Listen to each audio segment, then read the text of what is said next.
I'm currently travelling through Central America. In this final episode, I complete my 2,500 kilometre journey through the region, stopping by at Corcovado National Park, the most biodiverse place on the planet. This is the biggest land mammal you can find in Costa Rica and Central America. Whilst I'll also show you around one of the world's most unique cities, my final destination, Panama City. Is there anything that this city doesn't have? I'll finish off with some of my Central American travel tips if you're planning a trip to the region. This is Panama and Costa Rica. We took the public bus 1 hour down the Pacific coast to Evita, a small quieter town made famous by the whale tail on its beach.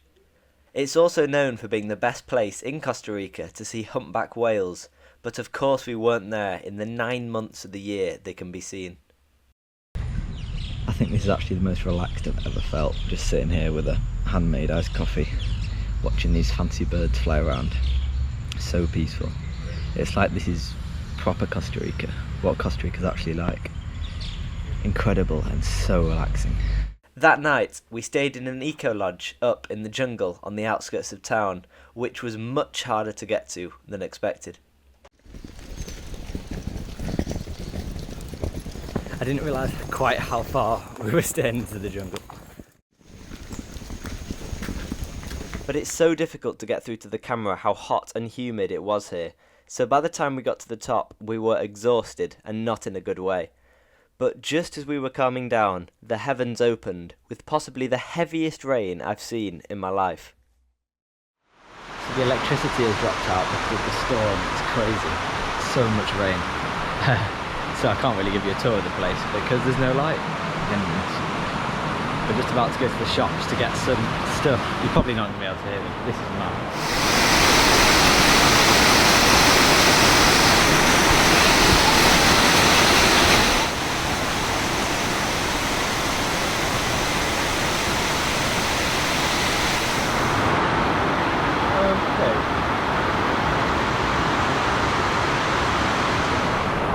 Right, this is the only place I'm getting light. That is the rain in this eco-lodge. And at the moment we're stuck in the jungle with no food because we need to get to the supermarket. So 2 of us are going to brave it, me and Will are going to go. This should be interesting. As we were preparing just to go for it, we heard massive bangs of thunder, so decided it probably wouldn't be safe. And the conditions the next few days didn't look too promising either. That was probably the loudest bang of thunder I've ever heard. Thunderstorms till 9, and then tomorrow it's thunderstorms all day. And the day after it's Brilliant. thunderstorms all day. What? That's the perfect white noise. Yeah. Kind of relaxing. It's the kind of thing I used to put on when I was studying at university. Put my headphones in and just the rain sound. Yeah, It's safe specifically here. But I mean, say if that tree got hit with lightning, it would shatter. But I mean, really there's nowhere safe in the rainforest. everyone else is so calm and they've been here a while. Just chilling without freaking out. What a unique experience though. When we're able to see this, not through a window, we've got this beautiful canopy and, you know, a wonderful view. I think it's pretty special. Assuming we survive. So we put all our minds together and came out with a crazily inventive solution nobody else would have ever thought of. How much would a taxi be to the shops? To the shops? To the like supermarket? I think it's 3,000. 3,000? Yes. Okay. So it's 3,000 a taxi to the shops, which is probably the best solution, isn't it? Yeah. What's that? Between 5 of us. Between though. 5, that 3,000 there. Probably About £1 each. Back. Yeah. Thankfully by the next day, the storm had cleared and we could go and explore around Evita. So I've always wanted to stay in an eco hostel, and this is like, well, this is definitely an eco hostel. It's all made out of bamboo and wood and basically zero privacy, but it's all about this view out into the jungle. So we've seen monkeys, we've seen toucans and stuff. It's insane how you can just sit here on a sunbed and look out and see all this wildlife. Incredible. I think this is my favourite spot to ever sit at. Squirrel!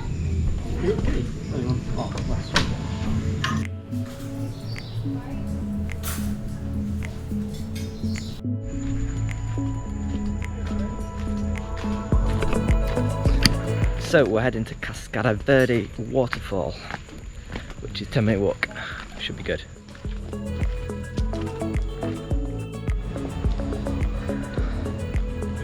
Yeah, I thought it was just going to be a secluded waterfall, but it turned into a tourist attraction.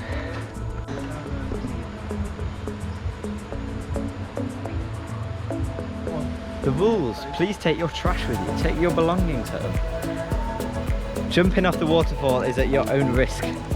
And Bill, nudity is prohibited. Oh my god, have you seen the ladder up next to it? You can jump off. But honestly, it's not at all bad. It's super slippery, I promise, all the way down.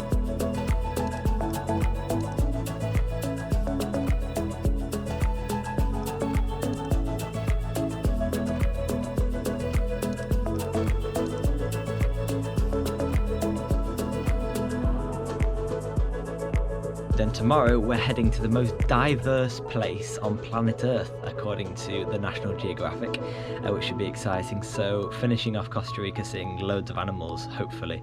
I've seen most things now, but you never know, we might come across some other stuff. So yeah, looking forward to it. Going to Corcovado now. From here to there we spend normally like about 1 hour and a half.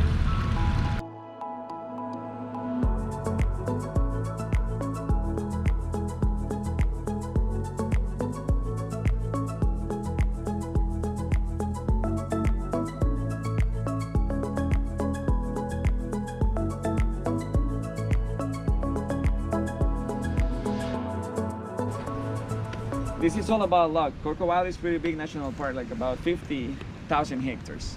We're gonna be hiking only like in 4 kilometers of it. So also here we have like about 2.5% of the worldwide biodiversity. So that's a lot of animals and plants, but this is real wildlife. So sometimes we come here, we get to see the whole animals near to the station. Sometimes we walk the whole day, just one monkey maybe. So cross your fingers and open your eyes. Is it what? This is the biggest land mammal you can find in Costa Rica and Central America, like 1 meter and 10 maximum size, 2 meters long, and it weighs about 250 kilograms. And they are related to horse and rhinos. Actually, if you get to see the poop of them, it's like horse poop. They are very endangered of extinction. So in national parks, they are safe and sound, but outside the national park, some people hunt them for eating, or in the roads they kill them.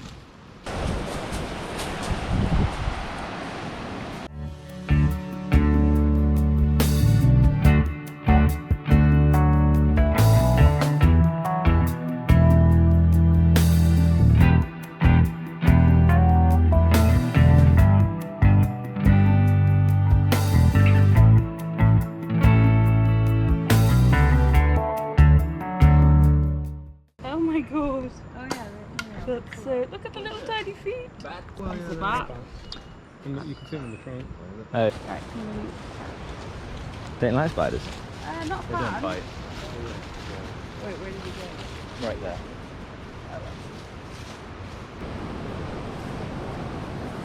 They take them into the nest and ferment them. Exactly. They make fungus. Yeah. They're farmers. So and then they eat the fungus. That's their So food. they ferment the leaves and then they eat them. Yeah. So there is 4 castes in the group. So the queen, which is inside the nest, just laying eggs. So the biggest ones you will get to see patrolling there, those are gonna be soldiers. Another one that is staying here and get hurt by the soldiers. So that's why. Then the ones carrying the That's a leaves soldier, are yeah. That big one. workers. Yeah, that big one. Yeah. Oh, that so big the one. soldiers don't carry the leaves? No, Just the they workers keep carry just the leaves. patrolling and protecting. Oh. He can live for about 25 years. And she lays all the eggs. Yeah, How big is it? like this way. Really? Yeah, we get to see them.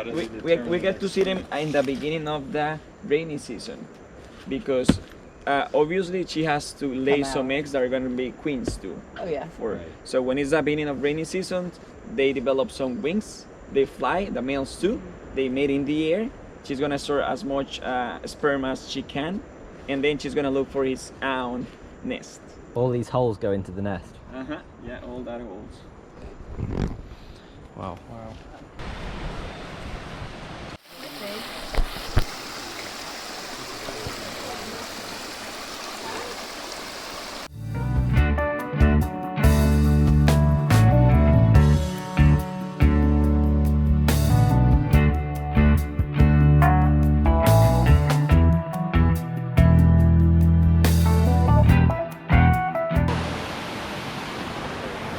I never thought I'd be getting in a river in a Costa Rican jungle in my boxes. Great. Oh, it's so good.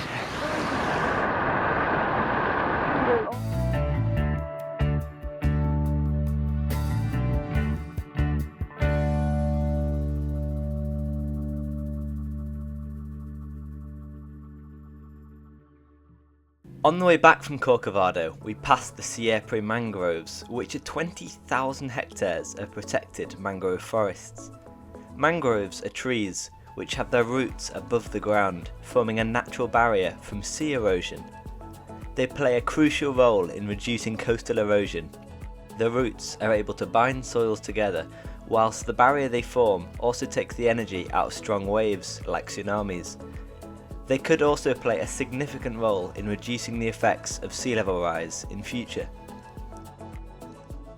So that was my time pretty much up in Costa Rica, with the ending of Panama City in sight. However, due to the Easter weekend, which is taken really seriously in Central America, I didn't want to risk bus hopping to the border town. So the only safe way of making the journey was to go back to San Jose and then get on a 16-hour bus all the way back the way I'd literally just came and rejoin the Pan American highway to the Panamanian capital. Given my experiences on long bus journeys in the past, it's safe to say I was dreading it. It was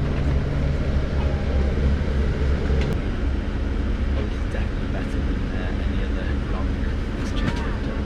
Comfortable seats, TV screen, air conditioning, which is so good. Ask me that in 16 hours and it might be a different answer, but hey, it could be a lot worse.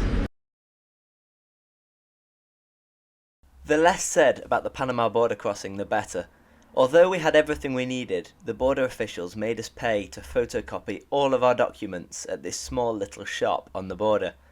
As basically every tourist fell into this trap, it meant a 2-hour queue which extended our already mammoth journey by another few hours. Definitely the most stressful, intense border crossing I've ever had. I didn't think it would be in Panama either. How stressful was that? So stressful. Are we through? I think so. What a miracle.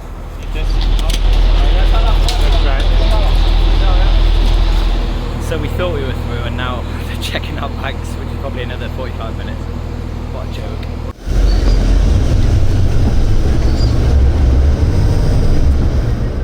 So we are now eventually through the border. I even left my 2 bags on the bus and didn't put them through security and nobody asked anything. It's just the 9 hours to Panama City now, I believe, which is rough, but hey, at least we through the most stressful part, because that wasn't pleasant.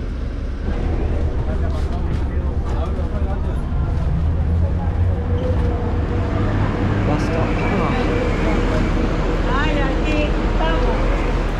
So there you have the new Panama City, and here is the old Panama City, Cascada Verde, which we're going to go and explore today.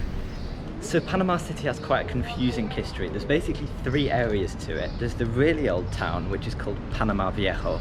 Then there's this area which is called Cascada Verde, and then there's the new area with loads of skyscrapers, which it's obviously famous for. So the really old area was invaded, and basically they just had to completely get rid of it. And so they built a new town about 100 years ago, and then recently, because of the Panama Canal investment, there's all the skyscrapers which you can see in the far distance. and that's kind of the new Panama City, which is dubbed kind of like the Dubai of Central America, which obviously you can see why. But I'm staying in this Cascada Viejo, the middle area, which is really pretty, to be fair. It's completely different to the rest of Latin America, but you can definitely see kind of the old remains to it. So it's easy to forget you're in one of the biggest financial cities in the world, and then you just walk along the street and see a skyscraper poking out behind you. But yeah, this is a lovely square. Real mix of buildings that haven't been upgraded and ones that have. Obviously from the money with the Panama Canal, they've been able to repaint all the buildings and stuff like that. So I really like it here. Big contrast, big mix, and then you got the skyscrapers. So yeah, not many places in the world that's like that.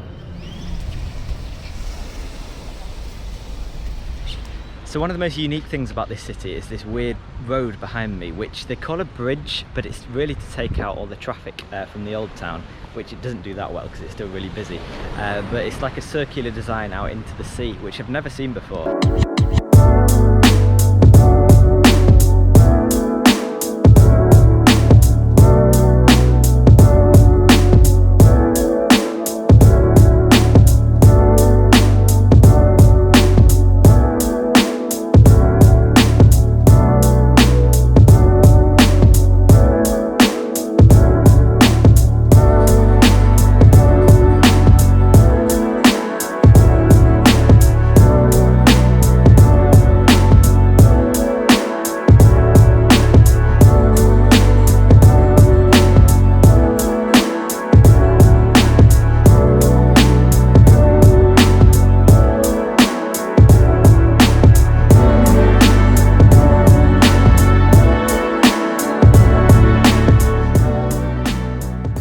So even though a lot of the buildings have been maintained or left abandoned, you do get a glimpse of the past, and this is an old monastery here, which obviously is just in complete ruins.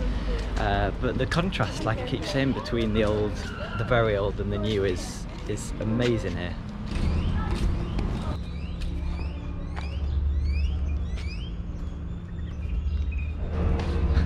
There's even a sandy beach down there. Is there anything that this city doesn't have? It's like loads of different time periods and different settings and different areas all mixed into one. For my last full day of the trip, we went to the world famous Panama Canal, and on the way stopped at a hill which had a great view over the canal and the city. I'm expecting an insane view.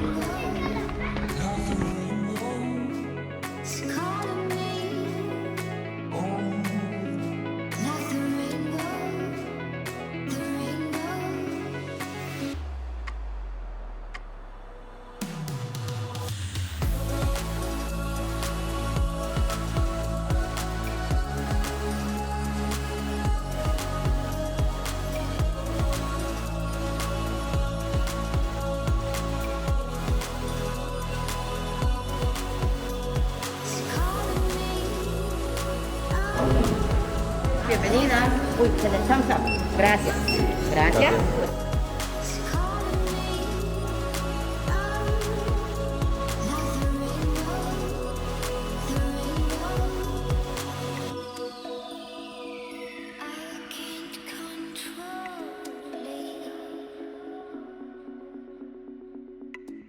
Another boat coming in now. The water will go down to match the same as the Pacific sea level coast. So those are the things that pull it up. I actually can't believe how thin it is. It's mental how they actually get the boat in. I reckon the one that built the second wave, I reckon that's quite good. Yeah.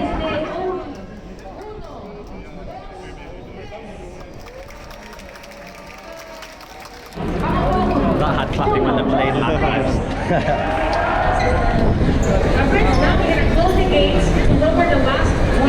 What kind of stuff would this carry? Literally everything. So apparently, I read about it. The Suez Canal does oil mainly, and this one is purely like. It's come from Germany. This one? Yeah. It started in the Netherlands, and then it went to Hamburg, then Colombia, now Panama. That's some journey. You get more of a scale for how big the ship is, don't you, down here? So obviously this was built by quite a lot of slaves, so in 2014 they commemorated them British West Indian contribution, which I assume it means, because it's from 1881 till 1914. So yeah, imagine what's it costing nowadays money without slaves. What do you think of that overall? Worth coming? Yeah, it's quite interesting. It'd be, I bet if I came here and didn't go to Panama Canal, I'd be a bit like telling people. It's like going to Rome and not seeing the Colosseum. Yeah, oh, you see the Colosseum? Nah. I'd pay him $2 not to play this music. It's a wind here, isn't it? It's a wind. Yeah. So I found a bench that overlooks the whole of Panama City, and Playa del Carmen, where I started, seems such a long way off now.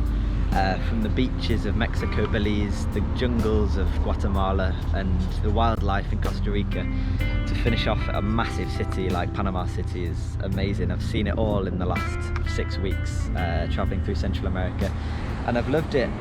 Panama City's always seemed such a long way off, but to be sitting here looking at it right now is so bizarre. Sad to leave the region definitely, but ready for more adventures like this in future because it has been amazing. I've loved it. So looking back on my 8 weeks in Central America, I had such a good time, full of so many highs and lows that really made the experience. The region has such a diversity of landscapes, from volcanoes, beaches, nature, coral reefs.